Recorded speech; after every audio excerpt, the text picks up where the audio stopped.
하이스토리. 오늘은 3.1 운동에 대해 살펴보도록 하겠습니다. 1910년대 후반 제1차 세계대전의 종전과 러시아 혁명이 일제의 식민 지배를 받고 있는 우리에게 어떠한 영향을 주었을지 생각해 보도록 합니다. 3.1 운동이 일어난 배경은 무엇일까?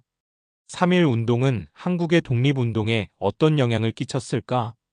교과서 본문의 서술 내용을 통해 질문에 대한 답을 찾아보도록 합니다.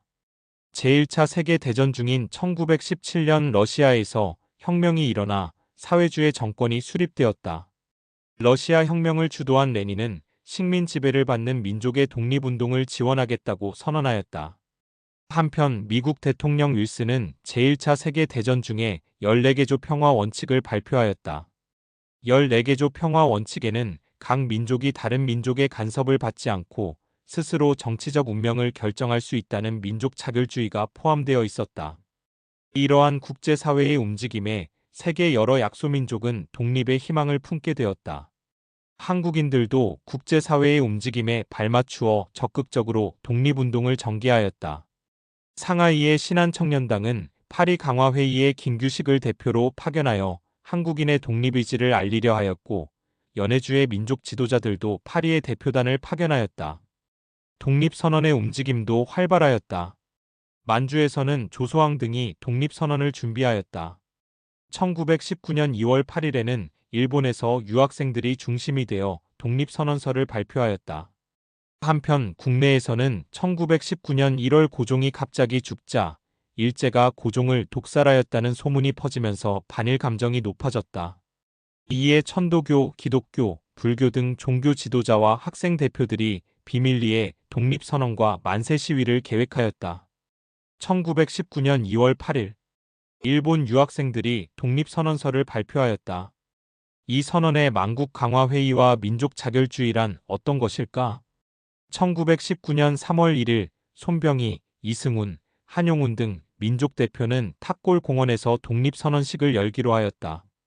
하지만 이들은 시위가 과격해질 것을 우려하여 서울 종로 태화관에 모여 독립선언식을 열고 일본 경찰에 자진 체포되었다.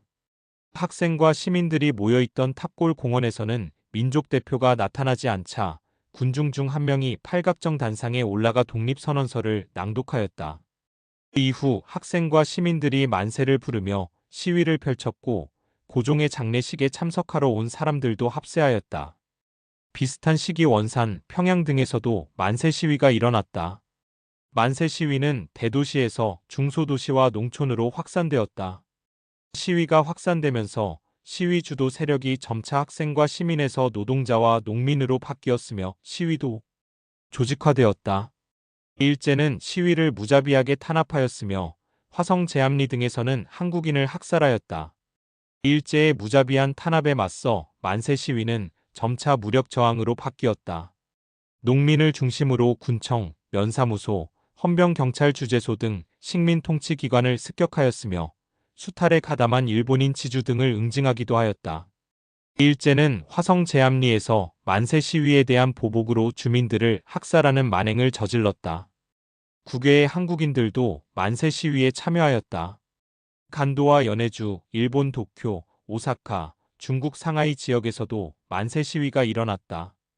미국 필라델피아에서는 동포들이 독립선언서를 낭독하고 태극기를 흔들며 시가행진을 벌였다. 학생과 시민들이 시작한 3.1 운동은 일제의 무자비한 탄압에도 남녀노소 모두가 참여한 거국적 민족운동으로 발전하였다. 3.1 운동은 전 세계에 흩어져 있던 한국인을 결집하고 한국인의 단합된 독립의지를 세계에 알린 일제 강점기 최대 규모의 민족운동이었다. 3.1 운동은 이후 독립운동이 더욱 활발하게 일어나는 밑바탕이 되었다.